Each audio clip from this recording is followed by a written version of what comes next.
कांग्रेस सांसद दिग्विजय सिंह ने कहा कि राज्यसभा में नियमों के आधार पर संचालन होना चाहिए। विपक्षी सांसदों को संसद में बोलने नहीं दिया जा रहा है। संविधान के खिलाफ बोलने वाले जज के खिलाफ कोई कार्रवाई नहीं की जा रही है।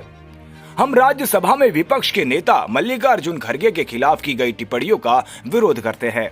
सभा में नियमों के आधार पर संचालन होना चाहिए। जब स्वयं चेयर की तरफ से नियमों का पालन नहीं हो रहा है, फिर चेयरमैन साहब से हम क्या उम्मीद करें। यही नहीं है, साथ में डिप्टी चेयरमैन साहब भी नियमों का पालन नहीं कर रहे हैं। जहां लोगों को जो विषय नहीं है उस पर भी बोलने का अवसर दे रहे हैं, और जहां हमको बोलना है वहां बोलने नहीं दिया जा रहा है।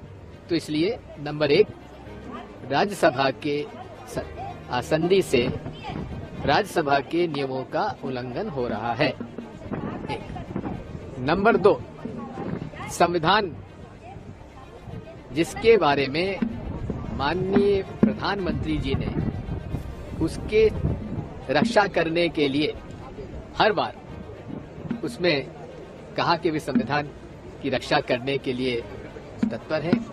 संविधान की शपथ लेकर जो जज संविधान के खिलाफ बोलते हैं उस पर क्या कार्रवाई हो रही है।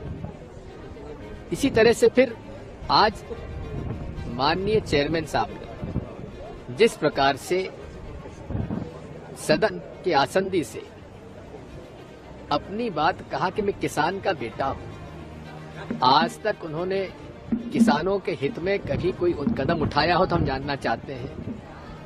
किसान एमएसपी के बारे में आंदोलित थे, उनको अंदर घुसने नहीं दिया जा रहा है। तो आखिर उनकी ईमानदारी जो है ना तो नियम का पालन करने में नजर आ रही है, ना उनके कथनों के बारे में हम कह सकते हैं कि किसानों के वे हितैषी हैं। और आखिरी बात और सबसे महत्वपूर्ण, जिस प्रकार से उन्होंने हमारे विपक्ष के नेता मल्लिकार्जुन खड़गे साहब, जिनका की राजनीतिक जीवन आज पूरे सदन में ही नहीं पूरे लोकसभा और राज्यसभा में सबसे ज्यादा है, सबसे वरिष्ठ है, दलित है, 9 साल की उम्र में वे बेघर हो गए थे, दलित परिवार से आते हैं, संघर्ष से जीवन उनका गुजरा है। उन पर जिस प्रकार की उन्होंने टिप्पणियां की हैं, हम उनकी इन टिप्पणियों का घोर विरोध करते हैं और माननीय चेयरमैन साहब को विपक्ष के नेताजी से माफी मांगना चाहिए।